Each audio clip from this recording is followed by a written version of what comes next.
Dead of Winter is a chilly thriller film starring Emma Thompson as Barb. She's going to a lake to do some ice fishing for a mysterious reason, and she gets lost and finds a cabin in the middle of nowhere. A good 2-hour drive from the closest town. However, later she sees the same man chasing a woman who's tied up trying to escape.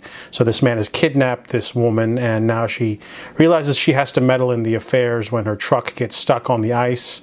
So another person shows up, and when they find out Barb exists, it becomes a battle for survival and a wily game of cat and mouse in the middle of a very remote area where no help, no heat, and all the criminals coming in. So this movie's pretty good. Emma Thompson plays kind of like a hick kind of woman.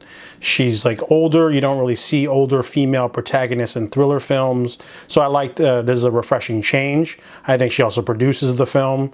But Barb is a very stoic older generation character, and I really liked how the movie doesn't tell you why they kidnapped the girl to start, but then as you get into the film you find out what sinister plans they have for her.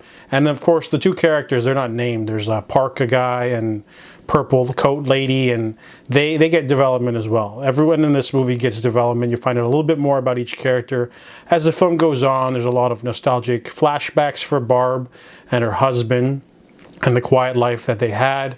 There's lots of thematic heft using this angle though, so it's more than just people running around in the snow shooting at each other kind of thriller. The movie does have one big fault though. The movie could have ended at a certain point, but they decided to keep going.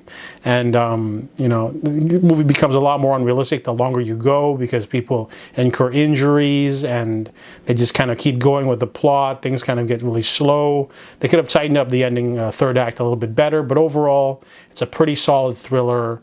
You get what you want. You get thrills, you get good character development, some action sequences. Don't think about things too much though, because some of the unrealistic parts start to happen if you start to think about it too much. But overall, Dead of Winter is fine. I give it a 6 out of 10.